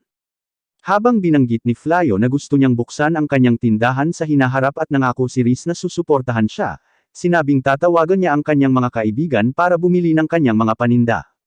Ibinunyag niya na nakakita siya ng isang gemstone at ginamit ito sa paggawa ng singsing na nagsasabing gusto niya itong ituring na singsing sa kasal at ito ang nagpapasaya sa kanya. Nakikita natin ang bayani sa isang piitan na nagtataka kung paano siya napunta doon. At sa tingin ni Suya ay papatayin sila, ngunit ayaw niyang mamatay doon, kaya handa siyang gawin ang lahat para makatakas. Nakita natin si Bali Rosa na nakasuot ng itim na damit habang binabati siya ni Ulinginas sa kanyang kasal. Nilapitan siya ni Gol, sinabihan siyang magiging asawa niya, at nangako ang mga demonyo na sakupin ang mundo bilang regalo sa kasal. Sinabi niya sa kanila na huwag gawin ito, ngunit sinabi sa kanya ni Gol na mahal niya siya at hahalikan na niya ito, ngunit nagising siya mula sa kanyang panaginip, nagtataka kung bakit patuloy niya itong naaalala. Kinabukasan, napansin ni Rhys na mukhang masama ang pakiramdam ni Bali Rosa. Kaya, ipinaliwanag niya na nagkaroon siya ng bangungot, ngunit iniisip ni Rhys na siya ay umiibig, at mariin niyang itinatanggi ito. Ngunit naririnig ng mga babae ang pag-iisip na mahal niya si Gol habang binabanggit nila na palagi itong bumibisita sa kanila dahil gusto niya itong makita. Ipinaliwanag niya na gusto siya nitong patayin dahil binyantaan niya siya noong una silang nagkita, ngunit sa tingin nila ay gusto niya siya, na sinasabing maaari niyang lampasan ang hadlang sa lahi tulad ni Flayo at Reese. Tinanong nila si Reese tungkol kay Flayo, tinanong kung ano ang nagustuhan niya sa kanya. Kaya, ipinaliwanag niya na ito ay ang kanyang walang muwang na personalidad, na nagsasabing komportable siya kapag nasa paligid siya. Naririnig niya ang lahat, kaya napahiya siya, ngunit bigla silang nakarinig ng alarm habang ipinapaalam sa kanya ng sistema na may pumasok na demonyo sa bayan. Kaya iniisip nilang nasa panganib ang mga taga-nayon at nagpasya silang tumingin sa paligid. Nakita natin si Elizabeth kasama ang kanyang mga tagapayo na nagsabi sa kanya na binigyan sila ni Flayo ng mga gintong barya na inisyu ng Kastilyo. Alam niyang hindi pa naipapamahagi ang mga barya sa publiko at pinaalalahanan siya ng isang tagapayo na binigyan nila si Banazzo ng mga gintong barya, iniisip na maaari siyang nagpapanggap na Flayo. Kaya't napagtanto niya kung bakit ayaw nitong ipaglaban ang kaharian, iniisip na kailangan nilang bumawi sa kanya. Ngunit isang kabalyero ang biglang nagulat sa kanya na nagsasabi sa kanya na ang bayani ay nakatakas kasama si Suya. Kaya sinabi niya sa kanyang mga tauhan na hanapin sila. Nagsimula silang maghanap sa paligid ng kakahuyan kung saan nakita natin ang bayani na nagtatago sa likod ng isang palumpong na sinisisi si Hio sa pagpapamukha sa kanya na isang kriminal. Sinabi sa kanya ni Suya na mga takas sila, ngunit ipinaliwanag niya na wala siyang ninakaw. Kaya ipinaalala niya sa kanya na kumuha siya ng isang bottomless bag habang siya ay nasa treasury, ngunit ipinaliwanag niya na karapat-dapat siya dito, iniisip na ito ang kanyang gantimpala sa pagganap ng kanyang mga tungkulin bilang bayani. Tinitingnan niya kung ano ang nasa loob nito, ngunit napagtanto niyang wala itong ginto. At may nakita siyang treasure chest, kaya binuksan niya ito, iniisip na naglalaman ito ng mamahaling bagay. Ngunit nakakita sila ng isang magic shovel, at naririnig sila ng mga kabalyero, kaya't naghanap sila sa likod ng bush, ngunit wala silang makita, iniisip na nag-i-imagine lang sila ng mga bagay. Nalaman natin na ang bayani ay nakapaghukay ng butas sa isang iglap, iniisip na kapaki-pakinabang ang pala, ngunit nagtataka siya kung paano sila makakabalik sa ibabaw. Sa kastilyo ng Demon Lord, nakita natin si Gold kasama si Uliminas, na nagpapaliwanag na hindi nila mahanap ang grupo ni Flayo. Kaya, naniniwala siyang umalis na sila sa kaharian. Ngunit ipinaliwanag niya na imposible ito dahil maaari lamang mag-teleport si Flayo sa mga lugar na napuntahan na niya, na sinasabing hindi pa siya umalis sa kaharian matapos siyang i-summon. Iniisip ni Uliminas na dapat unahin ni Gold ang pagsalakay, na nagsasabing maaari nilang ibagsak ang kastilyo, ngunit sinabi niya sa kanya na maaaring gumamit si Flayo ng purification magic, kaya sa palagay niya ay kailangan nilang hanapin siya. Ipinaliwanag niya na sinusubukan niyang sugpuin ang mga demonyong nagdududa kay Gold at pinasalamatan niya ito sa pagiging tapat sa kanya, ngunit ipinaliwanag niya na ayaw niyang isakripisyo ang kanyang mga tao para makuha ang tagumpay. Nakita natin ang isang demonyo na nagngangalang Fufan na nanunood sa kanila at iniulat niya ito sa kapatid ni Gold, si Uigard, na nagalit dahil sinusubukan ni Gold na mag-recruit ng isang tao sa hukbo ng demonyo. Sa tingin niya, tungkulin ng Demon Lord na durugan ang mga tao, nagtataka kung bakit sinusubukan ni Gold na kaibiganin ang isa sa kanila. Kaya, plano niyang nakawin ang trono mula sa kanyang kapatid, na sinasabing sisirain niya ang kaharian pagkatapos niyang sakupin. Bumalik tayo sa bayan habang nagtataka si Flayo kung bakit walang nangyayari dahil alam niyang may demonyong nakapasok sa bayan. Nakita niya ang isang babae na nagsasara ng kanyang tindahan, na nagsasabing hindi maganda ang takbo ng kanyang negosyo dahil sinira ng mga demonyo ang mga ruta ng kalakalan para sa kanyang mga produkto. Napagtanto ni Reese na ang digmaan ay nakakaapekto sa mga taga-nayon at malapit na silang mananghalian ng magkasama, ngunit nilapitan sila ni Balirosa na nagsasabing gusto niya silang ilibre. Nagtataka si Reese kung bakit niya ito ginagawa.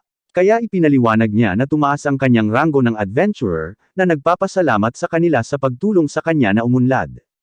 Ngunit lumapit si Hia sa kanila, na nagsasabing isang demonyong may di kapani-paniwalang salamangka ang papalapit.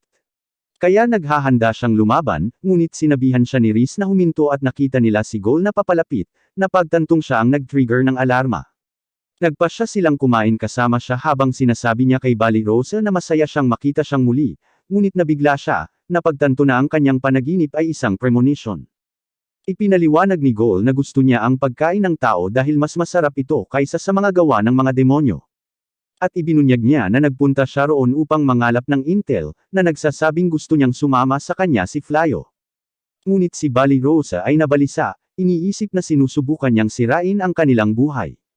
At ipinaliwanag niya na ang mga demonyo ay isang banta sa mga tao. Ipinaliwanag ni Flayo na siya ay nabubuhay ng mapayapa kasama si Reese, ngunit sinabi sa kanya ni Hia ang tungkol sa isang nakakalaso na substansya na tinatawag na Malisium, na sinasabing lahat ng mga demonyo ay mayroon nito, ngunit hindi lahat sa kanila ay maaaring makontrol ito. Ito ay nakakapinsala sa mga tao at ang mga hindi makontrol ito ay naglalabas ng maliit na halaga nito saan man sila pumunta. Kaya hindi sila maaaring nasa paligid ng mga tao. Pero sinabi ni Reese kay Flayo na kayang kontrolin ang mga alagang demonyo nila, kaya hindi na siya dapat mag-alala. Idinagdag ni Goal na ang mga demonyo ay likas na marahas at nagpasya siyang umalis, sinabing magkikita silang muli. Napagtanto ni Flayo na ang mga tao at mga demonyo ay hindi maaaring magkasama, at niyakap niya si Reese, sinabing kailangan niyang kumapit sa kanya saglit. Bumalik tayo kay Suya habang umaakyat siya sa ibabaw, ngunit natigil siya at nag-ambala ang bayani, kaya nat-ambush siya pabalik. Nakita natin si Flayo at ang kanyang mga kaibigan na kumakain ng magkasama at nagustuhan ito ng lahat. Napagtanto na si Reese ay nagiging mas mahusay sa pagluluto, ipinaliwanag niya na ang kanyang guro na si Milino ang nagturo sa kanya kung paano magluto, sinabi niya na nakita siya noong isang araw. Nakita natin si Reese na bumisita kay Milino, at pinasalamatan niya ito sa kanyang tulong, na sinasabing nakuha niya ang puso ng kanyang asawa salamat sa kanyang paggabay. Binati siya ni Milino at nagpasyang turuan siya kung paano magluto ng mga pagkain ng pamilya bilang regalo. Ipinaliwanag ni Reese na tinuruan din siya ni Milino kung paano magluto ng mga pagkain para sa mga bata. At sa tingin ng mga babae ay kapaki-pakinabang ito, iniisip na maaari siyang magkaroon ng isang sanggol kasama si Flayo, ngunit may biglang kumatok sa kanilang pintuan at nakita ni Flayo si Elizabeth. Kaya, sinabi niya sa kanya na hindi siya interesadong maging bayani. Ngunit ipinaliwanag niya na naroon siya para humingi ng tawad, tinawag siyang Banaza. At hindi siya makapaniwala na nadiskubre nito ang tunay niyang pagkatao. Iniimbitahan niya siya sa bahay habang binibigyan siya ni Bali Rosa ng tsaa. Ngunit ipinaliwanag niya na kailangan niyang umalis ang iba dahil mayroon siyang mahalagang pag-uusapan kay Flayo, ngunit tumanggi si Reese na umalis at sinuportahan siya ni Flayo na nagsasabing hindi niya kakausapin si Elizabeth maliban kung mananatili si Reese sa kanya. Kaya't siya ay sumang-ayon dito at ang iba ay umalis habang si Elizabeth ay humihingi ng tawad sa ngalan ng kaharian dahil alam niyang siya ay ipinatapon sa kagubatan. Ngunit ipinaliwanag niya na ang kanyang paghingi ng tawad ay hindi magbabago ng anuman, nagtatanong sa kanya kung ano ang gusto niya mula sa kanya. Kaya ipinakita niya sa kanya ang isang mapa na nagpapakita ng lokasyon ng kanyang mga tropa, na nagsasabing malapit nang mawala ang purification spell. Kaya't ipagpapatuloy ng Dark Army ang kanilang pagsalakay. Ngunit ang mga salamangkero ng kaharian ay hindi pa nakakabawi, na sinasabing hindi mapoprotektahan ng mga kabalyero ang mga sibilyan mula sa mga demonyo. Kaya nakiusap siya kay Flayo na tulungan sila. Ngunit sinabi sa kanya ni Reese na siya ay nagiging makasarili, na nagpapaalala sa kanya na ayaw niyang madala sa digmaan.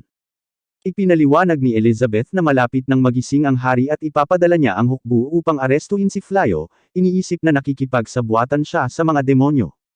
Ngunit binanggit niya na maaari niyang iligtas siya, na sinasabing maaari niyang parusahan ang hari para sa kahihiyan ng tunay na bayani upang siya ay mamuno sa kanyang lugar, ngunit alam niya na pinrotektahan niya ang kaharian sa nakaraan. Kaya kailangan niyang patunayan na kaya niyang pamunuan ang hukbo. Iniisip ni Reese na gusto niyang gamitin si Flayo, ngunit alam niyang gusto lang nitong igarantiya na hindi siya sasali sa Dark Army. Tinanong niya siya kung bakit ipinakita niya sa kanya ang lokasyon ng kanyang mga tropa, na iniisip na ito ay isang mahalagang piraso ng impormasyon. Kaya ipinaliwanag niya na nagtitiwala siya sa kanya, nagmamakaawa sa kanya na iligtas ang mga sibilyan. Nakikita natin ang mga adventurer na naghahanap ng bayani dahil siya ay nasa listahan ng mga hinahanap at nakita natin siyang nagtatago mula sa kanila habang sinasabi sa kanya ni Suya na siya ay nagugutom. Kaya binibigyan niya ito ng pagkain at kinakain niya ito habang nagtataka siya kung bakit sinusundan pa rin siya nito. Ngunit sa palagay niya ay cool siya dahil alam niyang mas madali para sa kanya na makatakas nang wala siya, ngunit inaalagaan pa rin siya nito. Isang gagamba ang lumapit sa kanila at ito ay bumaril ng kanyang web, pinigilan sila sa isang iglap, habang dumating si Fufan, na nagsasabing gagamitin niya sila bilang mga sakripisyo. Nang gabing iyon, nakita natin si Flayo sa kanyang silid, sinabihan si Reese na hindi siya mahilig makipaglaban, ngunit ayaw niyang makita ang mga sibilyan na kinakatay. Binanggit niya na gusto niyang maging masaya ang lahat, at nangako itong susuportahan siya, na nagsasabing tutulong siya sa abot ng kanyang makakaya. Kinabukasan, papalapit ang Dark Army kaya lumikas ang lahat, ngunit may nakita tayong isang batang babae sa kakahuyan at papatayin siya ng isang goblin. Ngunit iniligtas siya ni Reese at si Flyo ay lumikha ng isang barrier, na nagsasabi sa batang babae na tumakas. Nagtataka si Reese kung bakit niya ito ginagawa ng walang kapalit. Kaya, ipinaliwanag niya na ayaw niyang isipin ng mga demonyo na tinanggap siya ng mga tao. Nagtataka ang isang demonyo kung bakit niya tinutulungan ang mga tao at ipinaliwanag ni Flyo na sila ang mga tagapagtanggol ng nayon, na nagsasabing hindi siya magpapakita ng awa kung aatakihin ng mga demonyo ang mga sibilyan. Ipinaliwanag ni Reese na ang barrier ay hindi nababasag. Ngunit biglang lumitaw ang Cyclops, at binalaan niya si Flyo na mula siya sa pinakamakapangyarihang tribo sa Dark Army. Iniinsulto niya ang mga lobo, sinabing walang silbi ang kanilang nangungunang aso, at alam ni Reese na tinutukoy niya ang kanyang kapatid, kaya nagalit siya at nagpas siyang harapin siya. Ngunit sinabihan siya ni Flyo na huwag siyang patayin at umalis siya sa barrier habang inaatake siya ng mga Cyclops. Ngunit kinagat niya ito at sa tingin niya ay mahina siya, sinasabing walang epekto ang kanyang mga pag-atake. Ngunit ipinaliwanag niya na nagpipigil siya dahil sinabihan siya ni Flyo na huwag siyang patayin. Tumalon siya sa ere at gumamit ng kasanayan upang makipagpalitan ng mga lugar sa kanya. Ngunit sinabi niya sa kanya na hindi ito magiging sapat upang talunin siya habang inihahagis niya ang kanyang sandata sa kanya, ngunit nakipagpalitan siya ng pwesto sa kanya at ang kanyang sandata ay napunta sa kanyang ulo habang ginagamit niya ang mga puno para saksakin siya ng paulit-ulit. Sinabihan niya ang kanyang mga tauhan na tapusin siya, kaya inatake nila ito, ngunit pinigilan sila ni Flyo, at sinabing tapos na ang laban. Pinagaling niya ang Cyclops, sinabihan siyang umatras, ngunit nagtataka siya kung sino si Flyo, kaya ipinaliwanag niya na siya ay isang tao lamang na gustong makisama sa mga demonyo. Ipinakita niya ang kanyang kapangyarihan, na sinasabi sa kanila na umatras, kaya nagpa siya silang umatras. At sinabi sa kanya ni Reese na nagbunga ang kanilang pagsasanay. Nalaman natin na tinuruan niya siya kung paano takutin ang mga demonyo, ngunit iniisip niya kung sapat na ba ito para pigilan sila, alam niyang babalik sila kapag inutusan silang umatake muli. Kaya, sa palagay niya ay dapat niya silang parusahan, ngunit ipinaliwanag niya na ayaw niyang maput ang mga demonyo sa mga tao. At lumitaw ang isang grupo ng mga sibilyan, nagpapasalamat sa kanya sa pagligtas sa bayan, ngunit nag-aalala sila tungkol kay Reese. Kaya, sinabi sa kanila ni Flyo na siya ang kanyang kapareha, at binanggit niya na inutusan siya ng prinsesa na iligtas ang lahat, kaya sa tingin nila ay kamangha-mangha siya. Bumalik tayo kay Elizabeth habang nag-uulat ang isang kabalyero sa kanya, na sinasabi sa kanya na isang misteryosong adventurer ang nagtataboy sa mga demonyo. Ipinaliwanag ng kabalyero na may kasama siyang lobo at sinasabi niya sa lahat na ipinadala siya ng prinsesa. Kaya, lahat sila ay nagpapasalamat sa kanya. Napagtanto niya na si Flyo ang nasa likod nito. Napagtatanto na marami na siyang nagawa para sa kaharian, kaya kailangan niyang bayaran siya. Nakita natin si Goal na pinagmamasdan si Flyo, napagtanto na si Uigard ay kumikilos ng walang utos. Sinabi sa kanya ni Grinnell na inagaw ni Uigard ang trono, at nakita natin siya sa kastilyo ng Demon Lord, tinanong si Fufan kung kumpleto na ang mga paghahanda. Kaya ipinaliwanag niya na nahuli nila ang dalawang tao, na sinasabi na maaari silang magamit bilang mga handog para sa ritual. Alam niya na makapangyarihan si Goal at nakikita natin siyang pabalik sa kastilyo, ngunit sa palagay niya ay hindi siya magkakaroon ng pagkakataon laban kay Uigard dahil ang ritual ay magbibigay sa kanya ng kapangyarihan ng masamang Diyos. Nakikita natin si Uliminas na nakikipagtalo sa mga piling miyembro ng Dark Army dahil inaabangan nila ang labanan ni Goal at Uigard. Sa tingin nila ay hindi kayang pamunuan sila ni Goal dahil matagal na siyang naglalayo sa kastilyo. Kaya, iniisip nila na hindi niya sineseryoso ang pagsalakay. Ang isa sa kanila, na pinangalanang Sleep, ay naniniwala na si Goal lamang ang karapat-dapat na maging Demon Lord, ngunit kailangan niyang ipakita ang kanyang lakas dahil nagsisimula na siyang pagdudahan ng lahat. Nagpunta sila kay Uigard na sinasabi sa kanya na kailangan pa niyang talunin si Goal upang maangkin ang trono, ngunit sigurado si Fufan na siya ay mananalo, na sinasabi sa kanila na huwag makialam sa tunggalian. Tinawag siya ni Uliminas na isang taksil at sinubukan niyang salakayin si Uigard, ngunit naputol ang kanyang mga kuko at madali siyang natangay. Tatapusin na sana siya ni Fufan, ngunit biglang dumating si Grinnell, inalis siya.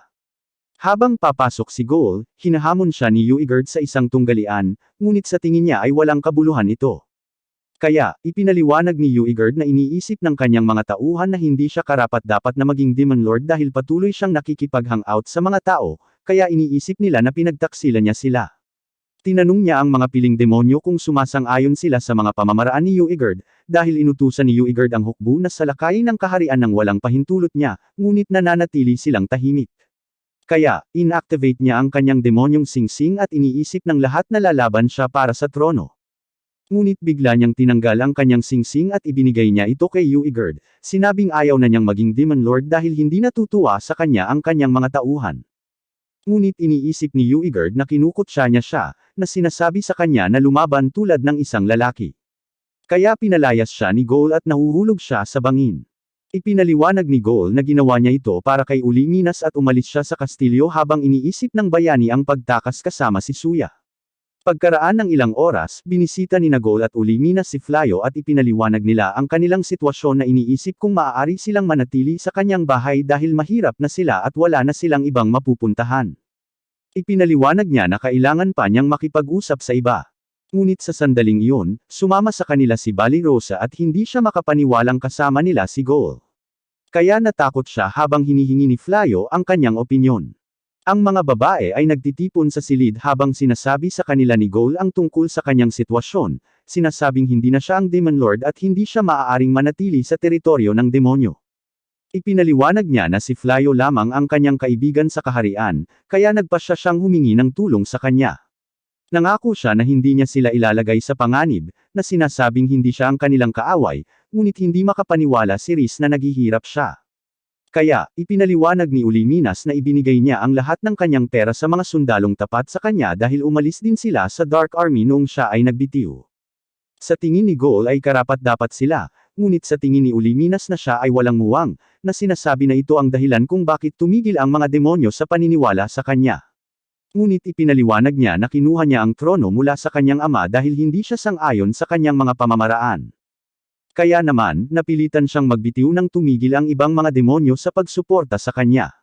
Tinanong ni Flayo ang mga babae kung maaari bang manatili si Gaul sa kanila at sa tingin nila ay ayos lang, ngunit ipinaalala ni Balirosa sa kanila na siya ang dating Demon Lord, ngunit sinabi ni Riz na wala siyang tirahan at gusto ni Saib na tanggapin siya nito. Kaya, pumayag siyang manatili siya. Pagkaraan ng ilang oras, nakita natin si Gaul kasama si Flayo, na nagsasabi sa kanya tungkol sa kanyang negosyo, na nagsasabing siya ay gumagawa ng kagamitan para sa mga adventurer. Napagtanto ni Gaul na ang isa sa kanyang mga kalasag ay ginawa gamit ang kaliskis ng dragon, at alam niyang pagmamayari ito ng kanyang mga alipores, ngunit hindi niya sinisisi si Flayo, alam niyang sila ang umatake sa kanya. Alam ni Gaul na na-enchant ito ng ilang layer ng magic. Kaya, ipinaliwanag ni Flayo na ito ay dahil sa mga kaliskis ng dragon, na nagsasabi na ito ay may kakayahang mag-imbak ng magical power. Napansin ito ni Gaul na kawili-wili, ngunit binanggit ni Flayo na para lamang ito sa mga adventurer, habang pinagmamasdan sila ni Uliminas, na nagtataka kung paano magiging palakaibigan ang kanyang amo sa mga tao, at binanggit niya na hindi siya ganoon kasigla kapag nakikipag-ugnayan sa mga demonyo. Nang gabing iyon, nakita nating natutulog ang mga babae, ngunit gising pa rin si Balirosa. Kaya, binigyan siya ni Riz ng tsaa, alam niyang hindi siya makatulog, at tinanong siya ni Flayo kung ano ang bumabagabag sa kanya, alam niyang nahihirapan siyang tanggapin si Gaul. Ipinaliwanag niya na masaya siya sa kanilang kasalukuyang pamumuhay dahil lahat sila ay nag-e-enjoy sa kanilang buhay at mayroon na silang lahat ng kailangan nila. Binanggit niya na lahat sila ay namumuhay ng magkakasundo, ngunit sa palagay niya ay hindi siya kabilang sa bahay dahil wala siyang maya-alok at nahihirapan siyang tumanggap ng mga demonyo. Ibinunyag niya na nakita niyang naghihirap ang mga knight dahil sa kanila, kaya hindi siya comfortable na makihalubilo sa dating Demon Lord. Ngunit ipinaliwanag ni Flayo na natural sa mga tao na mapuot sa mga demonyo. At sa tingin niya ay walang problema si Gaul at malamang na sinusubaybayan lang niya ang mga galaw nila dahil alam niyang banta sila sa kapwa-tao at demonyo. Pero walang pakialam si Flayo dahil wala naman silang tinatago, at pinayuhan niya si Balirosa na pag-usapan ang kanyang nararamdaman, hindi niya kailangang pilitin ang sarili na pakisamahan si Gaul. Pinaalalahanan siya ni Riz na nasa Dark Army din siya at sinubukan niyang patayin siya. Kaya nagtataka siya kung bakit okay sa kanya si Balirosa. Kaya ipinaliwanag ni Balirosa na siya ay palaging kumikilos ng kalokohan, kaya mahirap makita siya bilang isang banta. Sinabi niya kay Balirosa na hindi siya inutil, na ipinapaalala sa kanya na tinuruan niya siya kung paano maghurno, at sinubukan nila ang cookies na ginawa ni Riz, habang napagtanto ni Flayo na masarap ang lasa. Kinabukasan, nakipag-usap si Balirose kina Gol at Uliminas, na nagbabantang sisirain sila kung sasalakayin nila ang mga tao, at napagtanto ni Gol na binabantayan niya sila. Sinubukan niyang makipagkamay sa kanya, ngunit tumanggi siya, sinabing wala pa siyang tiwala sa kanila, at sumama siya sa pangangaso kasama si Saib.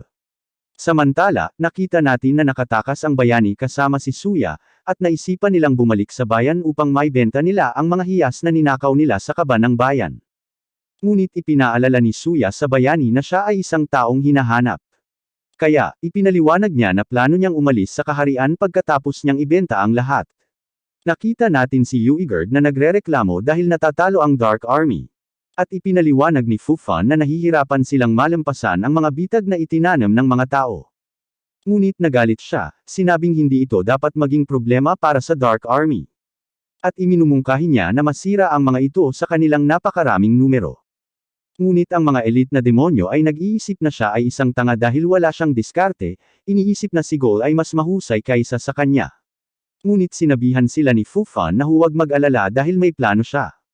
At iminumungkahi niya ang pagpunta sa outing upang mapalakas ang kanilang moral. Sa nayon, nanalo si Riz sa isang paglalakbay sa mga hot spring at sinabihan siya ng tindera na maaari niyang isama ang kanyang pamilya. Kaya, nagpa siya si Riz na maglakbay kasama ang lahat, ngunit hindi siya natutuwa dahil gusto niyang mapag-isa kasama si Flyo, ngunit sinabihan siya nito na magsaya, at sinabing dapat nilang gamitin ang pagkakataong ito para makilala si Gol. Tinalakay ng mga babae na mayroong 7 mainit na bukal sa lugar, at isa sa mga ito ay sinasabing nagpapabuti sa pagkamayabong. Kaya, nagpa siya si Riz na pumunta doon dahil gusto niyang magkabibi kay Flyo. Nakarating sila sa isang inn at tinanggap sila ng mga attendant sa loob habang tinanong ni Riz ang isa sa kanila tungkol sa spring na hinahanap niya. Kaya ipinaliwanag ng attendant na nasa labas ito at binibigyan niya siya ng gabay habang binabati niya ang magandang kapalaran. Nagpunta ang mga babae sa dressing room ngunit nabangga ni Blossom ang isang kakaibang lalaki na si Uigard pala ngunit pinatahimik siya ni Fufan at sinabihan si Blossom na magpatuloy. Nagtataka si Uigard kung bakit hinayaan ni Fufan si Blossom na makita siya bilang isang mas mababang nilalang. Kaya, pinaalalahanan siya ni Fufan na nandoon sila para palakasin ang moral, at pinayuhan niya itong magpahinga. Nakikita natin ang mga piling demonyo habang naghahanda silang pumasok sa mga hot spring, at sinabihan sila ni Fufan na magsuot ng kwintas, na sinasabing pipigilan nito ang kanilang malisyam. Nakita sila ni Gol at ng iba pa, alam nilang mula sila sa Dark Army. Kaya, sinabihan sila ni Riz na magtago dahil makikilala sila ng mga demonyo, at natatakot siyang masira ang outing. Ang mga babae ay pumasok sa kanilang silid habang iminumungkahi ni Blossom na e-enjoy ang kanilang paglalakbay ng lubos. Kaya pinag-usapan nila kung ano ang gusto nilang gawin at niyaya ni Riz si Flyo na maligo kasama niya. Gustong sumama ni Hia sa kanila pero sinabihan niya siya na huwag silang gambolain, iniisip na ito na ang pagkakataon niya na magka-baby sa kanya. Kaya nanatili si Hia at pumasok siya sa kanyang panloob na mundo kung saan nakita niya si Damalinus na isiniwalat na nakuha niya ang kanyang kaluluwa. Ipinahayag niya na gusto niyang magsanay at pinigilan niya si Damalinus na nagsasabing gusto niyang subukan ang ginawa ni Riz kay Flyo. Pero pinaalalahanan siya ni Damalinus na pareho silang babae kaya hindi ito dapat mangyari. Ngunit inihayag ni Hia na maaari niyang baguhin ang kanyang kasarian at sinabi niya kay Damalinus na siya ang kanyang tipo. Ngunit siya ay nagagalit na nagsasabing hindi ito gagana. Biglang nagising si Hia na na-kicked out na siya sa inner world niya dahil hindi siya tinanggap ng partner niya. Kaya iniisip niya kung paano siya magugustuhan ni Damalinus. Nahanap ni Riz at Flyo ang hot spring na hinahanap niya at sinabihan niya itong layawin siya pagkatapos nilang maligo. Nagsimulang mag-relax si Flyo at kinausap niya si Riz, sinabi sa kanya na dapat silang magplano ng isa pang biyahe dahil hindi pa rin sila nag-honeymoon. Ipinaliwanag niya na nabigo siya dahil gusto niyang maligo kasama niya para magkaroon sila ng anak, ngunit nahiya siya at nagpa siya na bumalik. Samantala, papasok na si Bylri sa isang kwarto nang tanungin siya ni Hio kung bakit siya interesado sa lugar na iyon dahil parang tungkol ito sa pagsasama. Ipinaliwanag niya na gusto niyang matutunan kung paano tanggapin siya ng kanyang kapareha at nagpa siya siyang sumama kay Bylri. Nakikita natin ang ibang mga babae na tumatambay at lahat sila ay nagkakasiyahan ng mapagtanto ni Blossom na nakatitig si Baliro sa kay Gol. Kaya, tinanong niya ito kung gusto niya ito, ngunit ipinaliwanag niya na binabantayan lang siya nito at sinabi niya sa kanya na mukhang kamangha-mangha siya sa kanyang pananamit, ngunit sinabihan siya ni Uliminas na itigil ang panliligaw sa kanya. Nakita natin si Uigard at ang kanyang mga alipores habang nagrereklamo siya tungkol sa pagkain, na iniisip na ito ay kasuklam-suklam. Sinasabi niya sa kanila na libangin siya. Kaya, nagsimulang sumayaw si Fufan, ngunit sa tingin niya ay boring siya. Kaya, nagsimulang maglaban ang dalawang demonyo, ngunit ang isa sa kanila ay nalaglag ang kanyang kwintas. Nakita natin ang pagdating ng bayani, iniisip na nakatakas sila sa mga demonyo, at ipinakita niya kay Suya ang hiyas na ninakaw niya sa kanilang kabangyaman, ngunit bigla itong sumisipsip ng malisyam habang patuloy na nakikipaglaban ang mga demonyo. At nakita natin na naging matindi ang labanan, at nagtataka si Fufan kung ano ang kanilang ginagawa. Nakilala siya ni Suya, alam niyang siya ang nakahuli sa kanila, at ang hiyas ay biglang sumanib sa bayani, na naging isang napakalaking madilim na nilalang. Tinanong ni Bali Rosa si Uliminas kung gusto niyang maging Demon Lord muli si Gol, at kinumpirma niya ito, iniisip na siya lang ang may kakayahang pamunuan ang Dark Army. Alam ni Bali Rosa na umalis siya sa Dark Army para lang sundan siya. At sa tingin niya ay dahil mahal niya ito. Ngunit bigla nilang nakita ang bayani na umaatake sa habang ang lahat ay nataranta, iniisip na sila ay mamamatay. Ngunit biglang huminto ang pagguho ng gusali at nakita natin si Flyo na gumagamit ng spell para iligtas sila habang sinasabi niya kay Riz na imbestigahan kung ano ang nangyayari. Nakikita ito ng iba na alam nilang iniligtas ni Flyo ang lahat at ipinaliwanag ni Gol na ang maitim na nilalang ay concentrated malicium at sa tingin ni Uliminas ay si Uigard ang nasa likod nito. Ginamit niya ang kanyang kakayahan upang mag-imbestiga at napagtanto niya na ang maitim na nilalang ay may hiyas na sumisipsip ng malicium, na nagpapakita na nagpapalakas ito ng mga demonyo, ngunit ang mga tao ay nagngangalit kung susubukan nilang gamitin ito. Nagpasya ang mga babae na iligtas ang lahat sa na nagsasabing gusto nilang gawin ang kanilang bahagi dahil ginagamit ni Flyo ang kanyang kapangyarihan para sa higit na kabutihan, kaya ayaw nilang lumaban siyang mag-isa. Ngunit ang tingin ni Uliminas ay mga tanga sila, iniisip na wala silang magagawa dahil sa sobrang hina nila. Ngunit nagpasya si Gol na tulungan sila, tinanong siya kung gusto niyang sumama sa kanya. Sinabi niya na ito ang unang pagkakataon na humingi siya ng kanyang opinyon. Kaya naguguluhan siya na nagsasabing nabigo siya bilang Demon Lord dahil sinusubukan niyang iligtas ang mga tao. Ngunit ipinaliwanag niya na ginagawa niya ito upang protektahan ang kanilang bakasyon at nag-teleport siya sa bayani. Ngunit nakita siya ng mga demonyo at agad siyang hinarap ni Uigard, hinahamon siyang makipaglaban. Ang mga babae ay nanunood mula sa ibaba at nagpasya si Bali Rosa na sabihin kay Flyo kung ano ang nangyayari. Kinokontrol ni Uigard ang malicium at ginagamit niya ito para salakayin si Gol. Sinimulan niyang kontrolin ang bayani, ngunit nagawa pa ring ipagtanggol ni Gol ang kanyang sarili. Bumalik si Bali Rosa kay Flyo at sinabi niya sa kanya kung paano lumitaw si Uigard.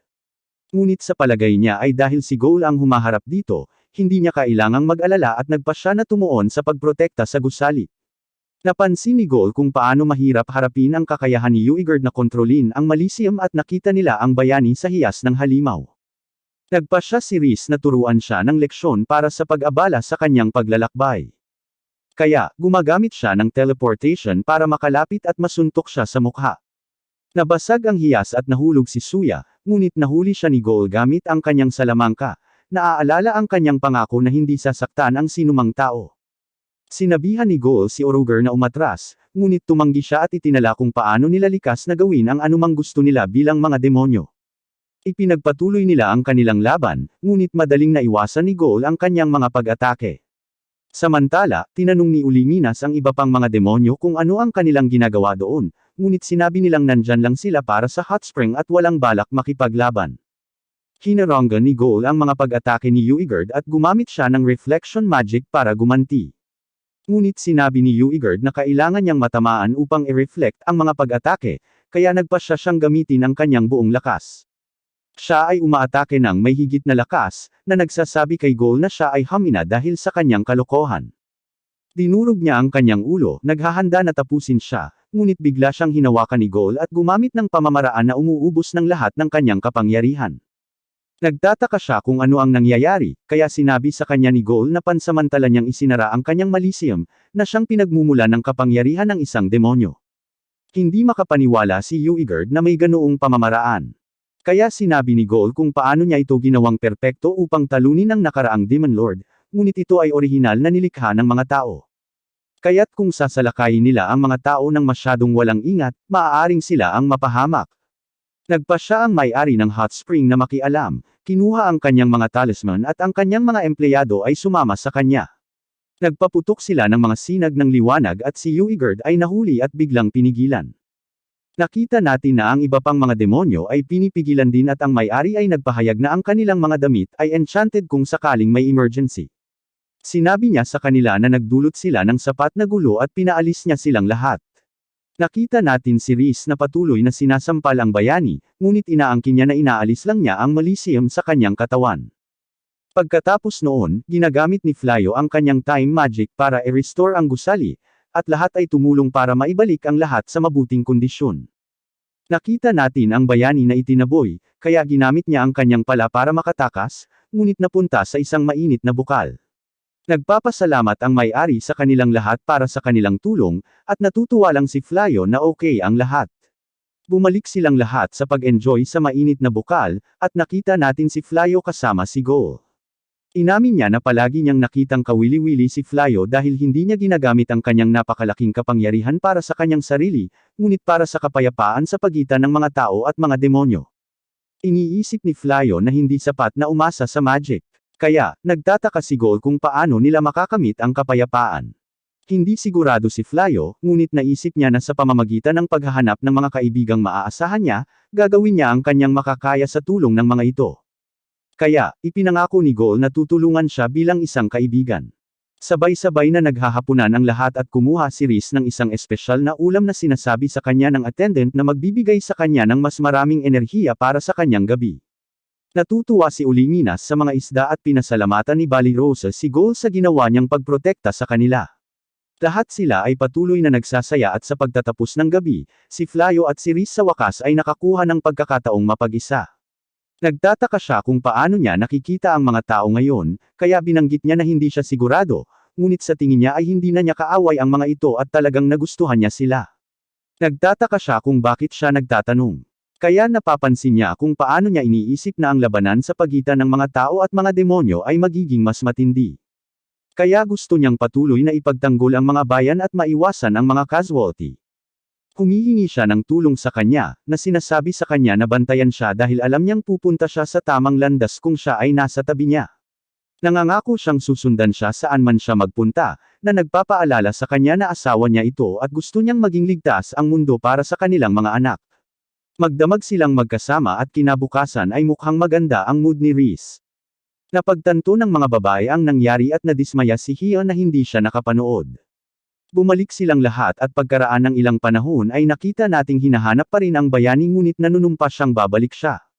Ginagawa ng lahat ang kanilang bahagi para sa bahay, at iniisip kung paano siya napunta sa mundong mag-isa, pero natutuwa siya na naisummon siya doon dahil marami siyang naging kaibigan at nakilala niya si Rhys. Ngunit dyan nagtatapos ang video na ito.